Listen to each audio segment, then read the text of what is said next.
Hello everybody, welcome to That's Football. I'm Mark Goldbridge and Eze could be heading to Arsenal. This is the transfer window that just keeps on giving massive excitement for Arsenal fans. You've got to feel for Spurs fans. Are they the new Newcastle here? Arsenal have made a move for Eze. The player wants to join them, David Ornstein. Spurs had a deal for Eze lined up today, but after Havertz's injury, Arsenal are now closing in on a deal. If he chooses them, Spurs will look elsewhere. Huge, major, breaking news for Arsenal and Tottenham. The North London derby is Eze, and it looks like Arsenal have won it at the end. It could all come down to the fact that that Havertz injury. You always felt it though. Every time we've been talking about Eze on this channel to Spurs, it's always been what a good deal that is. What a good deal for Spurs. What a good deal for Eze. He'll play every week. Spurs look good this season. Thomas Frank, etc. But you always felt, why aren't Arsenal doing it? I mean, Eze felt more suitable than Madueke. And now with the Havertz injury, it becomes even more clear that Arsenal have to do something. And we were literally talking about this. Was it yesterday or this morning? About there's not long left in the window. Do you make the move or do you stick with what you've got? And Arsenal, I think, have to do everything possible to put the message out that they're doing everything they can to win the title. And even though they've had a good window, there was a feeling that they needed another attacker. Now, I don't know the extent of the Havertz injury, but this is significant. And to be honest, I'm not shocked. And to be honest, I think this is a fantastic Manchester United, fantastic Arsenal signing. You know, Eze is a fantastic player. There's no doubt about it. And it would have been a brilliant signing for Tottenham, of course. But what are your thoughts? I mean, I've got to say, Tottenham could pivot towards Savio from Man City, Savinho. They're going to pivot somewhere, aren't they? They did go for Gibbs White. They didn't get him. They're going for Eze. They're not going to get him. I mean, as Spurs fans, I think you've got a lot to be positive about. I think Thomas Frank looks good. You've made Kudus looks good as well.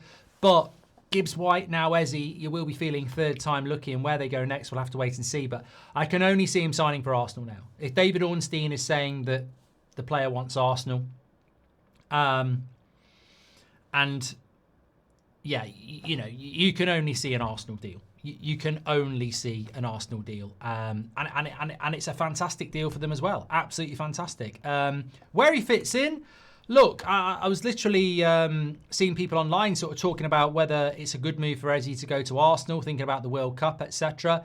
He'll back himself to get in that side. There's no reason why Eze couldn't play off the left-hand side, Saka couldn't play off the right-hand side, Gyökeres, and then a midfield three. You could do that. I mean, look, Ben Jacobs saying Eze expected to pick Arsenal if a club-to-club agreement is found. Kai Havertz's injury prompted Arsenal to move. I mean, the scary thing is, look, football's always about incidents and, you know, sliding doors. They probably should have gone for Havertz anyway. Sorry, they should have gone for Eze anyway. So the Havertz injury, for Arsenal fans, you don't wish injury on anybody, but unless you're certain Newcastle fans and Isaac, as we heard last week, but you don't wish injuries on anybody. But for Arsenal, Havertz will be back. He's a decent player, and you'll have Eze as well. If Havertz hadn't got injured, or had got injured after September the 2nd, you wouldn't have got Eze. So in a way, it works out quite good for them, despite the bad news. So I think it's a good signing for Arsenal. But we've all been there. We've all been there, haven't we? We've all been there when you think you're going to get a deal and then someone swoops in right at the end and steals them. You know, Spurs will feel they've done all the work. But like any deal, if you don't get it done, then, you know, it's there to be stolen. A few people will say, what about people like Max Dowman's future, Wanyeri's future? I mean, I just think these people are morons, to be honest. I really do. I think it's just another stick to beat Arsenal with. Oh, what happens to Wanyeri? What happens to Dowman? What happens to Lewis Skelly? They play with better players, deeper into tournaments, and they have to work harder to get into an Arsenal side. And if they don't, they won't get in. I can speak from experience here at Manchester United when we were good. I was very glad that we bought people like Rooney and Ronaldo and Van Nistelrooy and everybody else, because it set a higher bar for younger players to get in. The class of 92 moved people like Mark Hughes, Paul Ince and Kanchelskis out. If we had, you know, if we'd had crap players, they would have got in sooner. Like, you know, you need... I don't get this mentality of, oh, you know, it's going to block Daumann's development and it's going to block Nwaneri's development. If they're good enough, they'll get in. If they're not good enough, they'll end up playing for bloody QPR, with all due respect. So, you know, trust me, I've seen this. Liverpool fans will have seen this at a certain age as well. You want the best first team you've got, and then you get the best youth players, because they either make it or they don't, and they're training with better players. So that wouldn't be a concern for me. I think it's a clever move for Arsenal.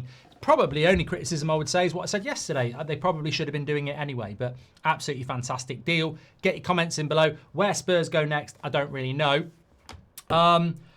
It's been a busy day for us as well. Talk about an Ornstein bomber. I mean, what a day. Thank you to everybody who sent messages, replied to our Instagram posts, our Twitter posts. We have got live Bundesliga football on That's Football.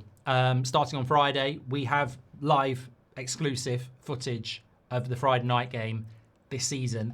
So Leipzig, Bayern Munich, in Munich on Friday night, we will have the footage on the screen. So we will have a show like this, and when the game kicks off, we'll have a full screen. I'll be in the bottom corner like I was when I was playing FIFA.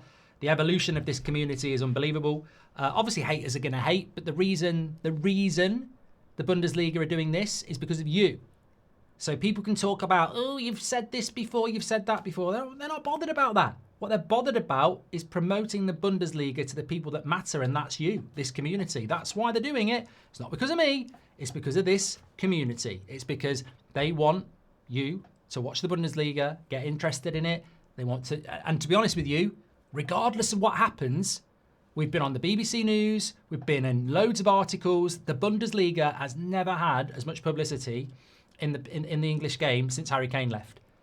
And that's because of what they've done. A very, very clever move. And it all comes down to you. And ultimately, bottom line is, That's Football has a bigger audience than most other mainstream outlets. So that is why it's happening. It's because of you. I can't wait to get started. And that's only the start. There's a hell of a lot more coming down the road. And some really exciting stuff coming with the Bundesliga as well. So really, really excited. And it's down to you. Thank you very much. Get your comments in on Eze. I'll speak to you on the next one. I'm going to be live on the United Stand by the time this is on anyway. So if you want to join me over there live, you can. I'll speak to you all in a bit. Take care.